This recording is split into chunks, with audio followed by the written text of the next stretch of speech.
asiatike?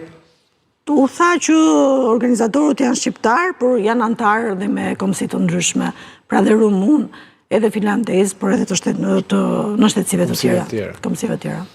Për ta përmbyllur këtë operacion, renditet e sukseset e SPAK, apo jo, këti dhe është hera parë që kemi një bashkëpunim me një vend kaq të largët të Europës veriore, si që është Finlanda?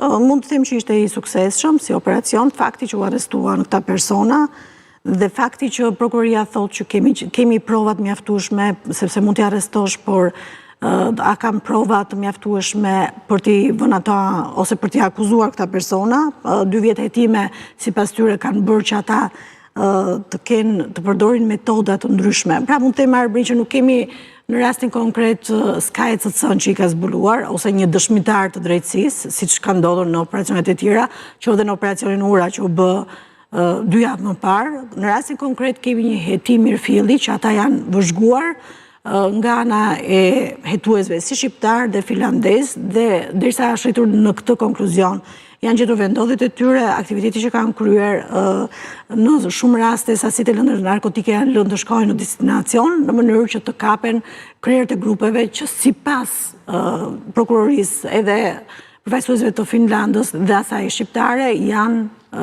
shtetas shqiptar.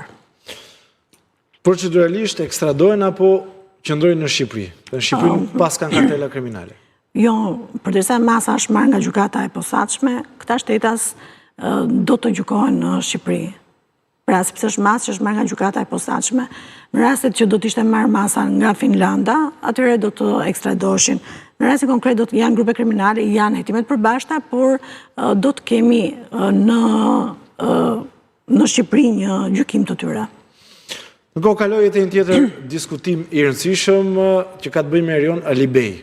Dëshmia e tij që ka dhënë në SPAK një dëshmi tronditse, ka hedhur edhe dritë të pakën deri tani për vrasjen e avokatit Gurra vite më parë. Çfarë po ndodh me dëshminë e tij? Keti një nga dëshmitë më të rëndësishme me sa kam parë në SPAK. Në fakt tek procesi plumbi art, bashkëpunëtorët e drejtësisë kanë dhënë një ndihmës të madhe për zbërthimin e grupeve kriminale.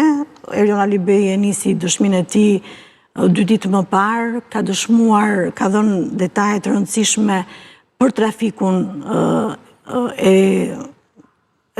e grupeve kriminale në fakt që operonin në Elbasan, pra trafikun e lëndë narkotike dhe konflikte që kishin lindur nga ky trafik mes grupeve kriminale, por ajo që bie në sy dhe të paktën ne si media na bën përshtypje janë bashkëpunimi i efektivëve të policisë në disa raste me grupet kriminale.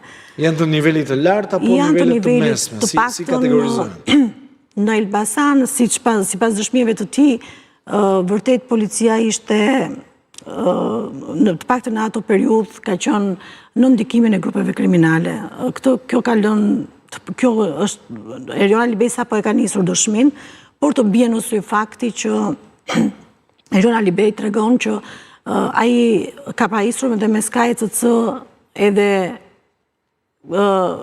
efektiv të policisë dhe me anë të këtyre këtij komunikim, ata i jepnin të dhëna nga sistemi TIMS, pra një efektiv policie i jepte Erion Alibejt të dhëna nga sistemi TIMS.